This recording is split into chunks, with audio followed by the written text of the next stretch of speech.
Et il est 9h moins le quart sur Sud Radio. Vous avez la parole au 0826 300 300 avant l'interview d'Emmanuel Macron tout à l'heure à 13h. Et Elisabeth Lévy est avec nous également. Et puis nous appellerons un député de la majorité pour savoir ce qu'ils en attendent et ce que pourrait bien dire Emmanuel Macron qui a reçu les troupes à l'Élysée hier soir. Laure Lavalette du Rassemblement National nous disait tout à l'heure que pour elle, elle n'attend pas grand-chose en dehors peut-être d'une dissolution. C'est ce qu'elle voudrait. Nous sommes avec Tony qui est avec nous. Bonjour Tony. Bonjour. En Gironde, hein, Tony. Oui, c'est ça. Qu'est-ce que vous en attendez, vous? Est-ce que vous attendez quelque chose d'ailleurs? Rien du tout. Voilà, affaire réglée. Pourquoi? Très bien ce qui va se passer. Ouais. Bon, je vais faire vite, je sais qu'il n'y a pas trop le temps. La 5e a été faite par et pour le général. Lui, c'est un quadrail immature et orgueilleux. Il ne changera rien. Il dira que c'est le meilleur, que nous, on n'a rien compris, qu'on est un peuple ignare, des Gaulois réfractaires, que de toute façon, ça passera, parce que de toute façon, il s'en fout, il a fini son mandat. Et de toute façon, à chaque fois, c'est pareil avec lui. Et moi, j'entendais un truc hier sur Sud Radio, il ne change que quand il a peur. Ouais. Voilà. Et ça, on le sait. Pour les gilets jaunes, il a eu peur, il a lâché. C'est pour ça que les gens ils pètent les plombs. C'est ça. Ils savent très bien qu'ils ne tiendront rien. Restez avec nous, Tony, c'est intéressant ce que vous dites. Ludovic est avec nous aussi, d'Aubenas, dans l'Ardèche. Bonjour Ludo. Bonjour Ludovic. Oh, je vous ai appelé Ludo, pardon. Comme si. Il n'y a pas de problème. Non, mais j'ai l'habitude d'appeler un Ludovic Ludo. Hein, donc voilà. Voilà. Ludovic, votre réaction, est-ce que vous attendez quelque chose ou alors est-ce que vous êtes comme Tony? Bah écoutez, moi on espère tous quelque chose, hein, que les choses évoluent, mais pour moi en fait là, cette interview, c'est un énième coup de communication scénarisé. Là, on a des journalistes avec une pseudo-confrontation journalistique où les questions elles sont envoyées en amont, les réponses pour moi elles sont orchestrées. Moi ce monsieur, je pense qu'il met à mal la fonction prestigieuse de président de la République. Je rappelle juste une chose, la Constitution française à l'article 2, elle dit son principe c'est gouvernement du peuple, par le peuple et pour le peuple. Et s'il est si attaché à la Constitution, il se doit d'écouter le peuple ou la foule manifestante, pacifique bien sûr, ou la foule des sondages. Et moi je le vois dans les manifestations parce que j'ai participé à pas mal de manifestations. Et ce que les gens supportent pas, c'est que les gens ils participent à l'élan de leur pays. Ils travaillent, ils ont souvent deux activités, salariés, bénévoles, auto-entrepreneurs, volontaires, réservistes, j'en passe et des meilleurs. On est une véritable source de production humaine et de richesse, on paye des taxes et on a des gouvernants qui nous traitent de feignants. Et au même titre qu'on supporte ni les évasions fiscales ou les optimisations fiscales, car on joue avec les failles des textes de loi. Là, pour moi, M. Macron et son gouvernement, avec ces méthodes-là, ils font de l'optimisation législative. Bon, restez avec nous, Tony et Ludovic. Elisabeth Lévy, qu'est-ce que vous en pensez? Vous avez entendu Tony et Ludovic qui finalement n'en attendent pas grand-chose. Et Emmanuel Macron, je rajoute... Il y a une chose que je trouve très intéressante, si vous voulez, c'est ce que... D'abord, ce que disent nos auditeurs est toujours intéressant. Là, Ludovic vient de remarquer que, en réalité, je crois que finalement, le problème de cette réforme, qui, pour beaucoup de gens, elle va même rien changer, hein, et particulièrement pour les gens très souvent qui ont des carrières hachées, des longues carrières et pas des gros salaires. Souvent, pour arriver de toute façon à leurs 43 annuités, ils devaient aller jusqu'à 64 au moins. Donc, je suis pas sûr que c'est ça le ressort. Mais il y a quelque chose, si vous voulez, c'est que avant de réformer les retraites, il faudrait peut-être rappeler qu'il y a en France, sur 70 millions de personnes, 26 millions d'actifs. C'est même pas une question générationnelle, c'est à l'instant T, il y a 26 millions de personnes qui travaillent pour tous les autres. Et je crois qu'il y a un véritable ras-le-bol aussi, parce que c'est toujours la même France qui bosse, qui cotise, etc., sur laquelle on va taper, alors qu'on s'attaque pas du tout, notamment aux dépenses sociales, hein, il faut être clair.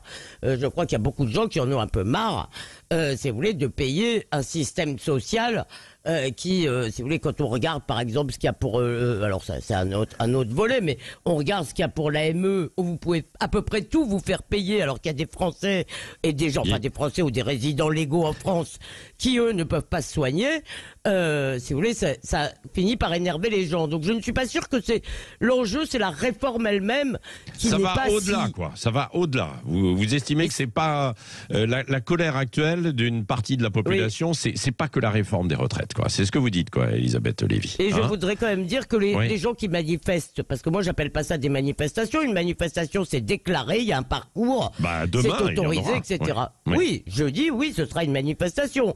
Ce qu'on a vu hier soir à la République, etc., j'appelle pas ça des manifestations, ce sont des violences urbaines. Il faut arrêter d'être gentil dans les mots. Bon, d'accord. Vous êtes d'accord avec ce que dit Elisabeth, Tony ? Oui, alors je crois qu'on paye toutes les additions maintenant. C'est-à-dire que oui, il y a un problème de pouvoir d'achat en France. Il y a un pouvoir, voilà, et c'est vrai que les salaires sont trop bas par rapport au prix, quoi. Je veux dire, l'inflation a été explosée et les salaires n'ont pas suivi, quoi. Donc il y a ça, mais elle a raison. Là où je donne raison, c'est que enfin non, tort pardon à Elisabeth, c'est que là je crois qu'on ne peut plus rester dans le cadre. Vous voyez, si on reste dans le cadre, ça ne fonctionne pas. Il va falloir que ça déborde. Mais pas pour les violences, mais il va falloir que ça déborde pour qu'ils comprennent. Quoi. Évidemment, mais après je pense que les violences vont servir Emmanuel Macron, cher Tony. C'est ce qui s'était passé. Oui, malheureusement. Oui, vous avez raison, comme pour les gilets jaunes, c'est vrai. Comme pour les gilets jaunes, ce que disait. Nous sommes aussi, restez avec nous, nous sommes aussi avec un député de La République En Marche, Renaissance, Daniel Labaronne, qui a bien voulu accepter d'être avec nous ce matin. Bonjour Daniel Labaronne. Bonjour à vous. Merci d'être avec nous. Alors, une partie des troupes ont été reçues à l'Élysée hier soir, où Emmanuel Macron leur a dit un petit peu, probablement, ce qu'il allait dire lors de l'interview aujourd'hui. Vous étiez de ceux-là ou pas ? Oui, tout à fait. Bon, qu'est-ce qui... Je suis membre de la majorité. Eh bien, bien sûr. Quel a été le message du chef de l'État ?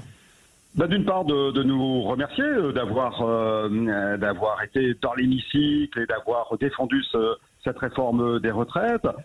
Et puis, il a fixé le cap pour les mois à venir autour de la notion de l'ordre démocratique et républicain, de l'indépendance de la France et des progrès que nous devons continuer à mettre en œuvre dans le domaine de l'école, de la santé ou de la transition écologique. Oui, donc il continue, il garde son cap, mais par rapport à la colère qui est dans la rue et puis la contestation de la réforme des retraites dans les sondages, qu'est-ce qu'il répond, le chef de l'État ?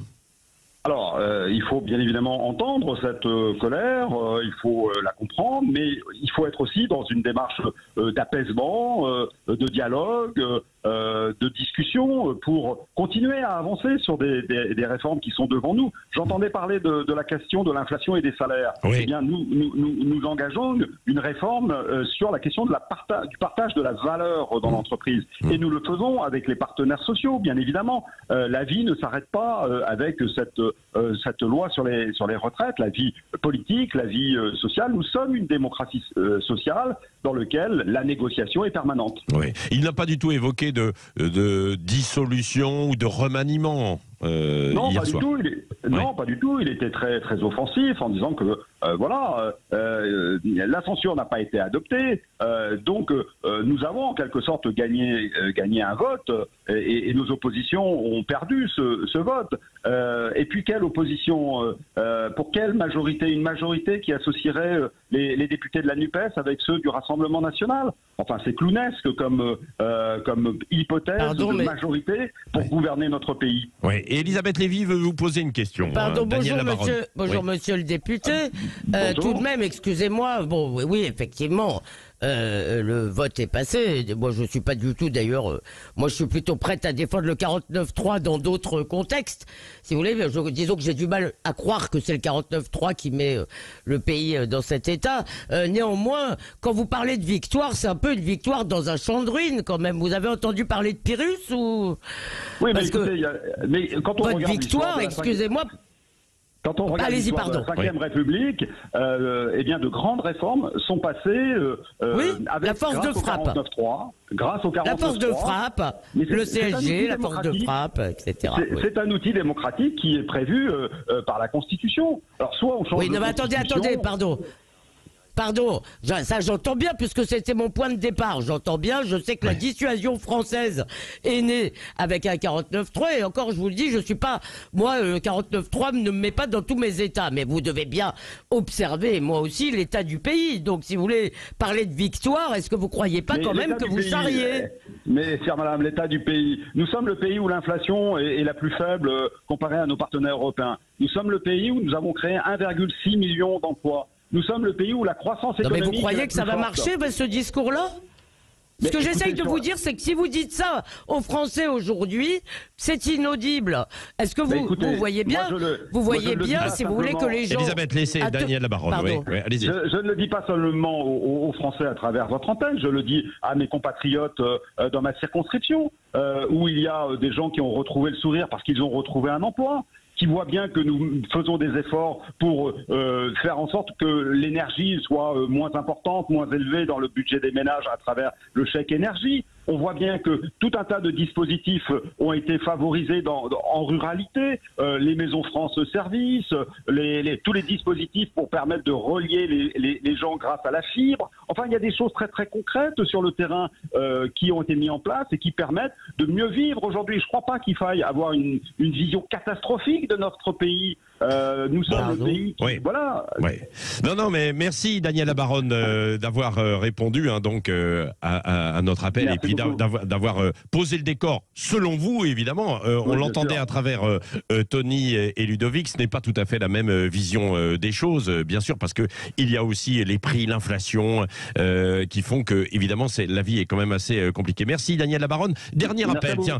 C'est Victor qui est avec nous pour conclure, d'Argelès-sur-Mer, dans les Pyrénées-Orientales. Bonjour Victor. Oui, bonjour Sud Radio. Bon. Je voulais vous dire que je suis à 100% d'accord avec Elisabeth Lévy, mis à part son addiction au tabac, mais ça c'est une autre histoire. J'ai arrêté. Elle ne fume plus. Oh là là. Attendez. Bon. Moi, je considère que les policiers ont raison d'avoir recours à la violence à partir du moment où c'est une manif sauvage. D'autre part, je voulais vous dire deux choses.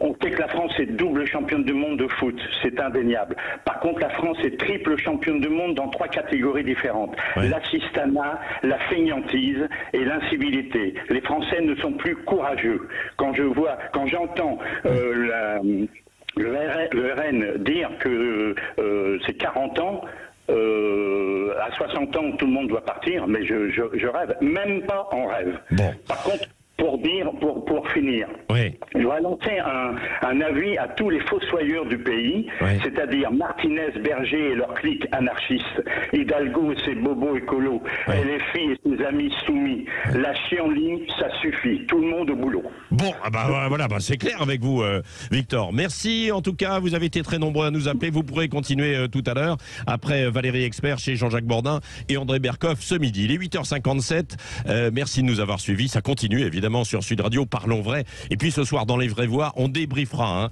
en détail l'interview d'Emmanuel Macron tout à l'heure à 13h avec Philippe David et Cécile de Ménébus et puis tous les chroniqueurs Philippe Bilger et compagnie, bien sûr.